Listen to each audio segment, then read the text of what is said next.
សម្រាប់លេចធ្លោមិនធម្មតាអ្នកនាងពេជ្រសូលីកាបង្ហាញស្ទីលថ្មីថតបាញ់ព្រួញមើលទៅពិតជាតាក់ទាញការ៉ូ SPC មានច្រើនពណ៌ច្រើនជម្រើសធ្វើឲ្យគេហដ្ឋានលោកអ្នកកាន់តែទំនើបស៊ីវិល័យអត្ថប្រយោជន៍ងាយស្រួលក្នុងការដំឡើងមិនសាយជាតិពុលក្នុងបន្ទប់ធន់នឹងការកកិតប្រើប្រាស់ធន់បានយូរឆ្នាំមិនជ្រាបទឹកការពារសត្វកណ្ដៀរអាចផ្លាស់ប្ដូរទីតាំងពីកន្លែងមួយទៅកន្លែងមួយយ៉ាងងាយស្រួលសម្អាតមិនរអិលអាចរៀបបានគ្រប់ទីកន្លែងការ៉ូ SPC ធ្វើឲ្យគេហដ្ឋានរបស់អស់លោកអ្នកកាន់តែទំនើបស៊ីវិល័យមានលក់ដុំនិងរាយសម្រាប់ព័ត៌មានលម្អិតសូមទំនាក់ទំនងមកកាន់លេខទូរស័ព្ទ015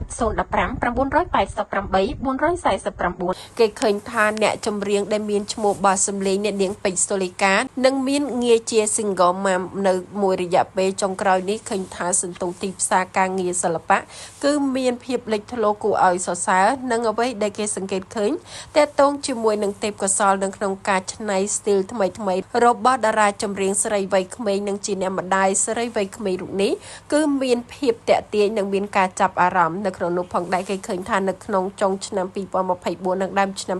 2025នេះ Single Mom អ្នកនាងពេជ្រសូលីកាគឺមានទីផ្សារការងារច្រើនដោយទទួលបានឱកាសជា BA ផលិតផលល្បីក៏ដូចជាទទួលបាននៅឱកាសការងារនិងការចេញនៅបទចម្រៀងផ្សេងៗដែលអាចនិយាយបានថាទោះបីជាអ្នកនាងមានភាពមមាញឹកជាមួយនឹងការមើលថែកូនប្រុសក៏ដូចជារស់នៅក្នុងជីវិតមួយដែលគេហៅថា Single Mom ក៏ពិតមែនប៉ុន្តែបើនិយាយពីការងារនៅក្នុងវិថីសិល្បៈគឺនាងនៅតែមានភាពលេចធ្លោនិងមានទីផ្សារមិនប្រែប្រួលនោះឡើយនៅក្នុងនោះផងដែរគេឃើញថានៅលើបណ្ដាញសង្គមរបស់ពេជ្រសូលីកាផ្ទាល់តែម្ដងគឺបានបង្ហោះរូបប៉ុន្មានសន្លឹកដែលមានការតុបតែងខ្លួនបែបស្ទីលថ្មីនិងប្លែកដោយមានការថតរូបជាមួយនឹងព្រួញដែលមានរូបបេះដូងគឺពិតជាមានភាពតាក់ទាញហើយមហាជននិងអ្នកគាំទ្រមានការពោលសរសើរថាបើទោះបីជាពេជ្រសូលីកា